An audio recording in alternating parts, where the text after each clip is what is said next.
ब्रह्ममुरारिसुरार्चितलिङ्गं निर्मलभासितशोभितलिङ्गम् जन्मज दुःखविनाशकलिङ्गं तत्प्रणमामि सदा शिवलिङ्गम् देवमुनिप्रवरार्चितलिङ्गं कामदहन करुणाकरलिङ्गम् रावणदर्पविनाशकलिङ्गं तत्प्रणमामि सदा शिवलिङ्गम्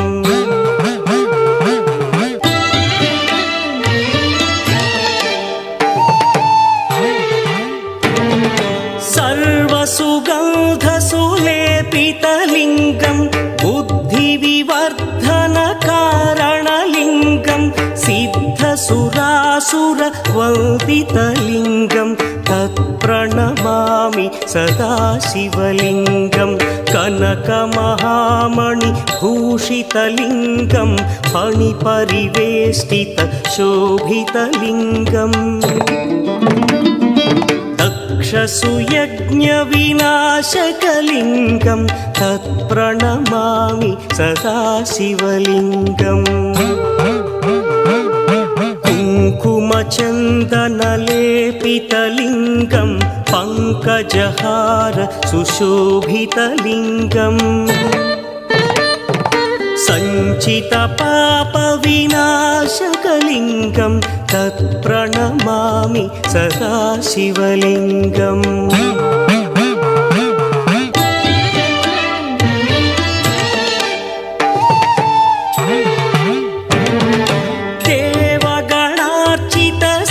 देवगणार्चितसेवितलिङ्गं भावैर्भक्तिभिरेव च लिङ्गं दिनकरकोटिप्रभाकरलिङ्गं तत्प्रणमामि सदा शिवलिङ्गम् अष्टदलोपरिवेष्टितलिङ्गं सर्वसमुद्भवकारणलिङ्गम्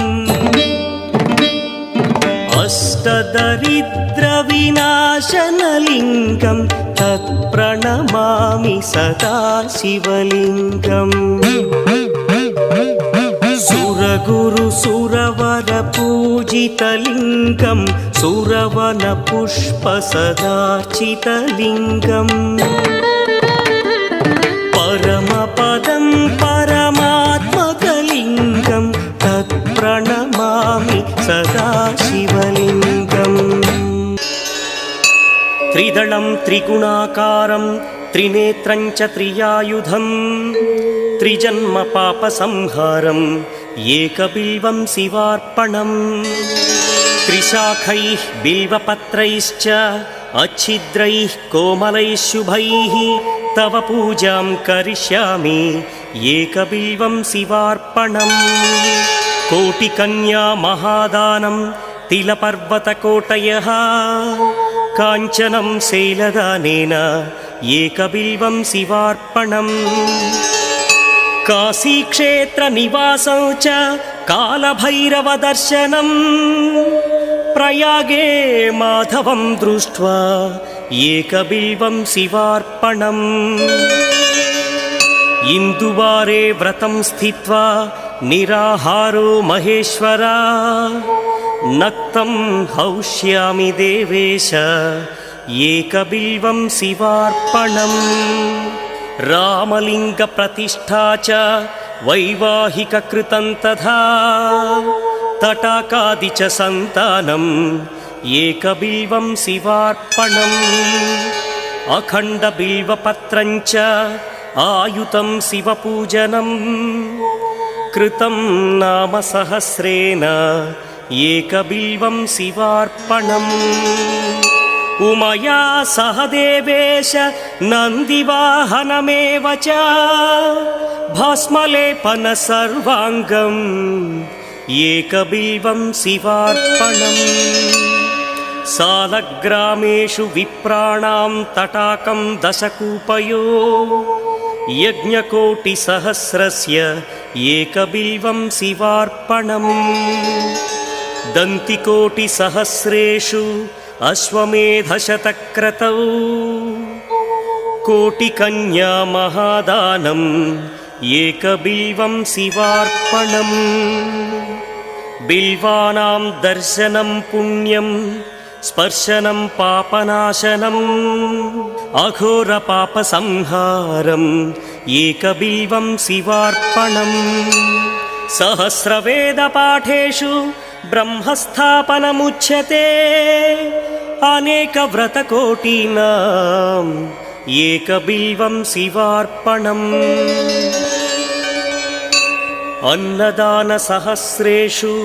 सहस्रोपनयनं तथा अनेकजन्मपापानि एकबिल्वं शिवार्पणम् बिल्वाष्टकमिदं पुण्यं यः पठेच्छिवसन्निधौ शिवलोकमवाप्नोति एकबिल्वं शिवार्पणम् प्रभुं प्राणनाथं विभुं विश्वनाथं जगन्नाथनाथं सदानन्दभाजम् भवद्भव्यभूतेश्वरं भूतनाथं शिवं शङ्करं शम्भुमीशानमीडे गणेरुण्डमालं तनौ सर्पजालं महाकालकालं गणेशादिपालम् जटाजूटगङ्गोत्तरं गैर्विशिष्यं शिवं शङ्करं शम्भुमीशानमीडे मुदामाकरं मण्डनं मण्डयन्तं महामण्डलं भस्मभूषाधरन्तम् अनादिं ह्यपारं महामोहमारं शिवं शङ्करं शम्भुमीशानमीडे वटाधो निवासं महाट्टाट्टहासं महापापनाशं सदा सुप्रकाशम् गिरीशं गणेशं सुरेशं महेशं शिवं शङ्करं शम्भुमीशानमीडे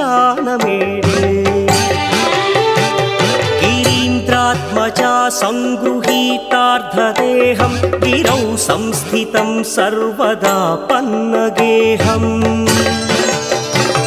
परब्रह्म ब्रह्मादिभिर्वन्द्यमानं शिवं शङ्करं शम्भुमीशानमीडे कपालं त्रिशूलं कराभ्यां दधानं पदाम्भोजनं राय कामं दधानम्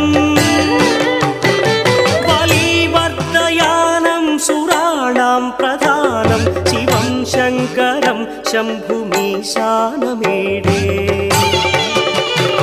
शरच्चन्द्रगात्रं गणानौदपात्रं त्रिनेत्रं पवित्रं धनेशस्य मित्रम् अपर्णाकर्णत्रं सदा सच्चरित्रं शिवं शङ्करं शम्भुमीशानमीडे हरं सर्पहारं चिताभूविहारं भवं वेदसारं सदा निर्विकारम् श्मशाने वसन्तं मनोजं दहन्तं शिवं शङ्करं शम्भुमीशानमीडे स्वयं यः प्रभाते नरः शूलपाणे पठे स्तोत्ररत्नं त्विह प्राप्य रत्नम्